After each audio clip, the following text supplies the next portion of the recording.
द्रौपदी 5 पुरुषों की पत्नी थी। ये 1 साल 11 महीने कुछ दिन एक पुरुष के संग रहेगी, उसके बाद फिर दूसरे के संग रहेगी, फिर तीसरे के संग रहेगी, फिर चौथे के संग, फिर 5वें के संग। ये एक पुरुष से दूसरे पुरुष के संग जाती थी तो ये कुंवारी हो जाती थी, फिर लड़की हो जाती थी, बच्ची हो जाती थी। আসসালামু আলাইকুম বন্ধুরা, হিন্দু ধর্ম সম্পর্কে আপনারা অনেক কথা শুনেছেন। হিন্দু ধর্মের অধিকাংশ মানুষ লক্ষ কোটি দেবতাকে মেনে থাকে। হিন্দুরা মূর্তি পূজা করে থাকে এবং গরুকে নিজের মা মনে করে থাকে। আজ এই ভিডিওতে হিন্দু ধর্মের দ্রৌপদী সম্পর্কে কথা বলবো। অনেক হিন্দু ব্যক্তিরাই এটাই বলে থাকে যে দ্রৌপদীর 5টা স্বামী ছিল। আচ্ছা বন্ধুরা, এটা কিভাবে হয়? একজন মহিলার 5টা স্বামী? যদি দ্রৌপদীর 5টা স্বামী হয়েই থাকে তাহলে 5টা স্বামীর সাথে সে কিভাবে থাকতো? এই বিষয়ে অনিরুদ্ধ আচার্য কি বলছে আপনারা শুনুন। বন্ধুরা, এর পরপরই ডক্টর জাকির নায়েকের মুখ থেকে আমরা শুনে নেব যে মুসলিম কোনো মেয়ে 2টো 3টে 4টে 5টা অর্থাৎ একের অধিক স্বামী রাখতে পারবে কি না। বন্ধুরা, ভিডিওটি দেখতে থাকুন, খুবই গুরুত্বপূর্ণ হতে চলেছে।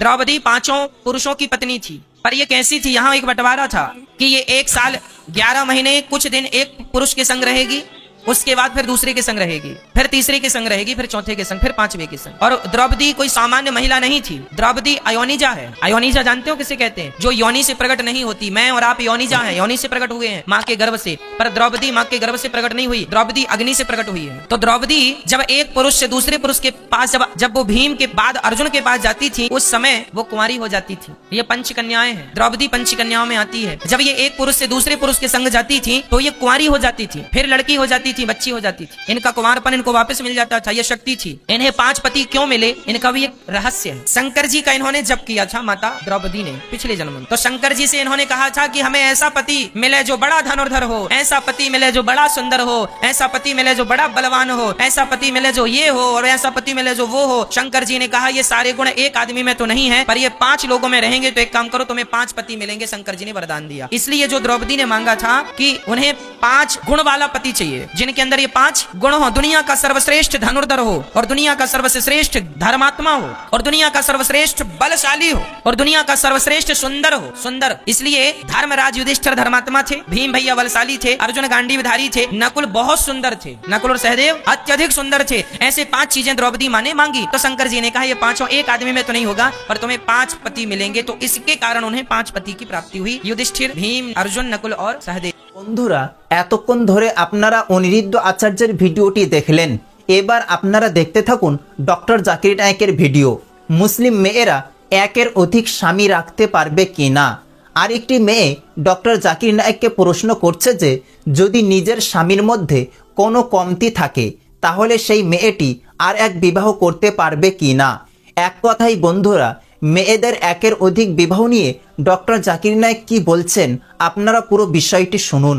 इनका सवाल है कि इस्लाम में अगर बीवी में कुछ खामियां हैं तो मर्द दूसरी शादी कर सकता है, लेकिन जब मर्द में खामियां हैं तो औरत बीवी दूसरी शादी क्यों नहीं कर सकती? ये एक अहम सवाल है, अच्छा सवाल है। एक हिंदू भाई ने सवाल किया था कि एक से ज्यादा बीवी रखने की इजाजत इस्लाम में क्यों है, जिसका जवाब मैं दे चुका हूँ। अभी दूसरा सवाल है कि औरत को दूसरी शादी करने की इजाजत क्यों नहीं, और एक से ज्यादा बीवी करने की कई वजह है। जैसे औरत की तादाद इस दुनिया में मर्द से ज्यादा है, तो औरत की हिफाजत करने के लिए कुछ मर्द को एक से ज्यादा बीवी करने की इजाजत देना पड़ेगा, फिर ही औरत महफूज रह सकती। और कई वजह है, और वजह है कि कई बार बीवी अगर कुछ उसमें मेडिकल प्रॉब्लम है तो वो बच्चे को जन्म नहीं दे सकती, तो ऑप्शन रहता है क्या वो बीवी को तलाक दे और नई बीवी करे।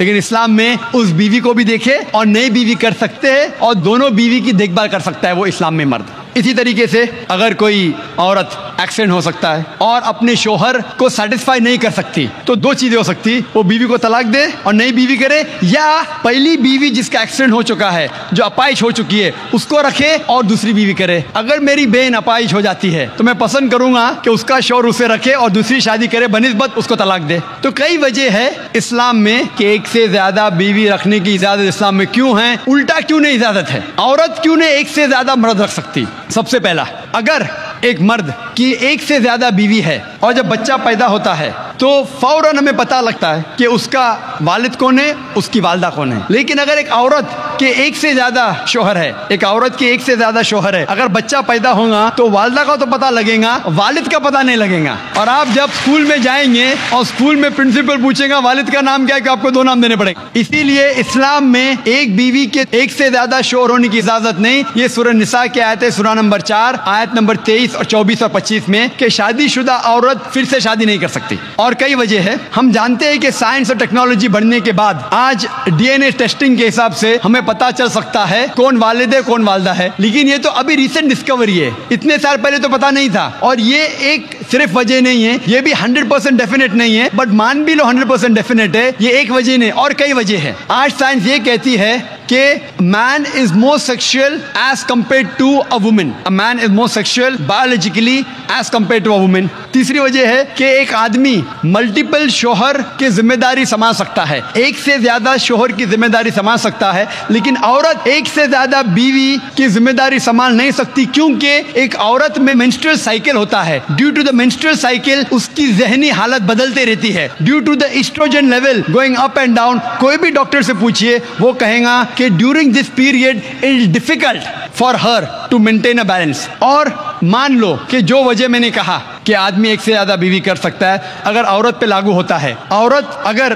बांझ है, बच्चा पैदा नहीं कर सकती, फिर भी शोहर उसकी देखभाल कर सकता है और एक बीवी कर सकता है। लेकिन साइंस ये कहती है कि अगर मालूम पड़ता है कि औरत बांझ है या आदमी बच्चा पैदा करने में हिस्सा नहीं ले सकता है, फिर भी चांसेस है कि ये सिचुएशन चेंज हो सकती है। अगर बीवी को पता लगता है कि आदमी में कुछ बीमारी है जिसके वजह से वो बच्चा पैदा नहीं कर सकता, बच्चा पैदा करने में हिस्सा नहीं ले सकता है, लेकिन ये 100% डेफिनेट नहीं, अगर वो और एक शोहर से शादी करती है, चांसेस है कि दिस पोजीशन कैन रिवर्स। और कब रिवर्स होगा ये कोई नहीं कह सकता। फिर जब बच्चा पैदा होगा हमें पता नहीं लगेगा कौन उसका बाप है, पहला शोहर या दूसरा शोहर। उसके बावजूद अगर शोहर अपाहिज हो जाता है और बीवी चाहती है कि मैं दूसरा शोहर करूं, वो बेशक शोहर से खुला ले सकती है। और जब खुला लेती है वो नई शादी कर सकती है। लेकिन आदमी जब औरत को तलाक देता है, तलाकशुदा को नया शोहर मिलना मुश्किल है। तलाकशुदा औरत जो बीमार है उसको नया शोहर मिलना मुश्किल है। लेकिन आदमी जब बीवी खुला लेंगी और नया शोहर करेंगी, उसको भी सपोर्ट मिलेगा और वो आदमी को भी सपोर्ट मिल सकता है। इसीलिए इस्लाम में, कुरान में लिखा है कि बीवी एक से ज्यादा शोहर नहीं रख सकती, लेकिन आदमी एक से ज्यादा बीवी रख सकता है।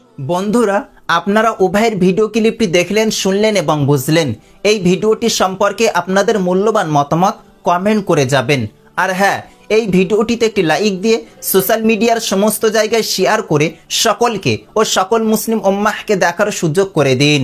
আবারও দেখা হবে পরবর্তী কোনো এক ভিডিওতে ইনশাআল্লাহ।